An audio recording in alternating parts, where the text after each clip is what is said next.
ผ่านการสีนำพาของคณะพรรคคณะนำทุกขันและการปฏิบัติหน้าที่การเมืองของคณะโฆษณาคมคือดังที่หูนำกันแล้วว่าเวียกงานโฆษณาคมเมนหนึ่งในเวียกงานการเมืองแนวคิดของพรรคเฮาการเคลื่อนไหวเวียกงานดังกล่าวแม่นแน่ใส่สร้างคนทางด้านแนวคิดและอุดมการณ์ให้โรงเรียนตามแนวคิดของพรรคก็คืออุดมการณ์ของพรรคเฮาที่ได้กำหนดไว้ในระยะผ่านมาคณะโฆษณาคมพวกเฮาได้มีการปรับปรุงเปลี่ยนแปลงรูปการเคลื่อนไหวเวียกงานวิชาเฉพาะของตนโดยเฉพาะทุกๆครั้งที่จะมีการเปิดสุดพึกอุพมจัดตั้งโฆษณาปฐกถาและการโฆษณาเคลื่อนที่คณะรับผิดชอบต้องได้โฮมเอาข้อมูลผูกภาพวิดีโอนำใส่แสงสีเสียงและผู้รู้เห็นเหตุการณ์ตัวจริงมาเล่า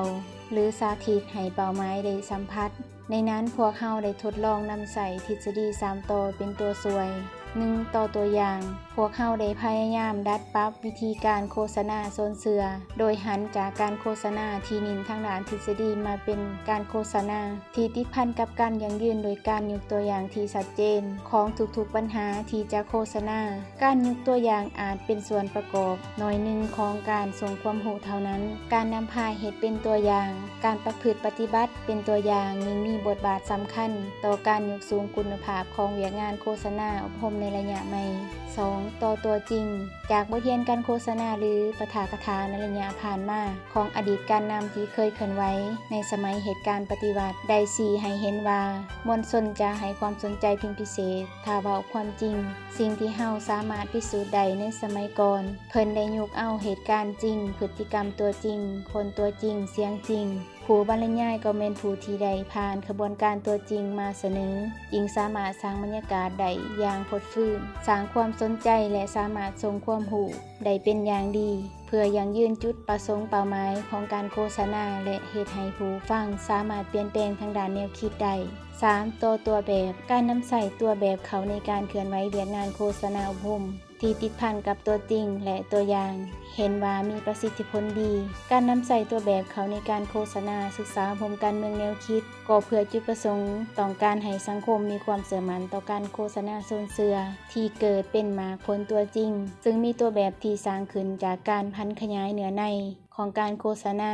ซึ่งคณะโฆษณาพงแขวงสารวัตรเฮ็ดให้ประชาชนมีการหันเปลี่ยนทางด้านแนวคิดและจินตนาการรู้จักริเริ่มผลิตเป็นสินค้าเฮ็ดให้ประชาชนมีความเชื่อมั่นต่อแนวทางนโยบายของพรรคและมีความสนใจต่อการโฆษณาศึกษาอบรมกลายเป็นตัวแบบในการหันเปลี่ยนจากแนวคิดของเดิมไปสู่แนวคิดที่ก้าวหน้าและเฮ็ดให้บ้านดังกล่าวค่อยๆพัฒนาดีขึ้นผ่านการนำใส่ทฤษฎี3ต่อเขาในการเคลื่อนไหวเวียกงานโฆษณาอบรมเห็นว่าได้รับผลดีสมควรเฮ็ดให้บทบาทของคณะโฆษณาอบรมแขวงสารวัตรนับมือสูงขึ้นและเฮ็ดให้เกิดตัวแบบทางด้านต่างๆเกิดขึ้นอยู่ในหลายเมืองเป็นต้นบ้านสะพานเมืองวาปีแขวงสารวัตรก็เป็นบ้านหนึ่งที่มีกลุ่มการปลูกเขาและขยายเม็ดพันธุ์เขาเช่นครอบครัวของท่านนางกงใจทิติจักรก็เป็นครอบครัวหนึ่งและเป็นหัวหน้ากลุ่มในการปลูกเขาและขยายเม็ดพันธุ์เขาสะพานหนึ่งซึ่งสามารถสร้างรายรับได้24ล้านกีบต่อปีครอบครัวของเมนูไก่อายุ58ปีอยู่บ้านบางเปื่อยเมืองเหลางามแขวงสารวัตรก็เป็นครอบครัวหนึ่งที่มีความดูมันขยันเพียรริเริ่มสร้างเศรษฐกิจครอบครัวโดยการปลูกผักหอมปนการอีทเพื่อขายเป็นสินค้าจนกลายเป็นครอบครัวตัวแบบที่โดดเด่นซึ่งสามารถสร้างรายรับเข้าสู่ครอบครัวได้340ปลายล้านกีบต่อปีครอบครัวของทานพงศวรรค์ไสยวงศ์ประชาชนบ้านดงบางเมืองเหลางามแขวงสารวัตรก็แม่นครอบครัวหนึ่งที่ได้สร้างเศรษฐกิจครอบครัวและเฮ็ดสำเร็จโดยการปลูกพืชผสมผสานเป็นต้นเมนปลูกกล้วยมันต้นถั่วดินหมากอื้อถั่วผักหญ้าผักบัวผักกาดดอกและกาเบียยางพาราและอื่นๆซึ่งสามารถสร้างรายรับได้450ล้านกีบต่อปี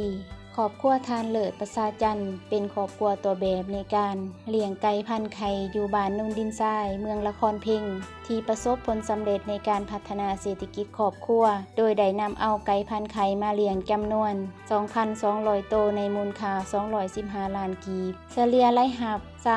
3,250,000 กีบต่อวันและในนั้นเมืองตุมลานแขวงสารวันก็เป็นเมืองหนึ่งที่ยึดถือการเลี้ยงหมูหลาดกลายเป็นสินค้าสามารถสร้างรายรับเขาครอบครัวได้หลาย10 ล้านกีบต่อปีถึงว่าระยะผ่านมาเมืองตุมลานจะเกิดมีการระบาดของพยาธิหมูแอฟริกาที่ได้เฮ็ดให้หมูของประชาชนตายหมดเมืองตุมลานก็ยังสามารถฟื้นฟูการเลี้ยงหมูหลาดคืนใหม่ได้ย้อนการเอาใจใส่สุขอยู่ส่งเสริมของการนำแต่ละขันก็คือภาคส่วนที่เกี่ยวข้องคือดังครอบครัวของทานบูก็แม่นครอบครัวหนึ่งที่สามารถฟื้นฟูการเลี้ยงหมูหลาดคืนใหม่พร้อมทั้งเลี้ยงสัตว์ต่างๆเป็นต้นแม่นเลี้ยงเป็ดเลี้ยงไก่ซึ่งสามารถสร้างรายรับให้แก่ครอบครัวเก่า50 ล้านกีบต่อปีนอกนั้นเมืองตุมลานก็ยังลือสื่อทางด้านการตำหูกเท่าไหม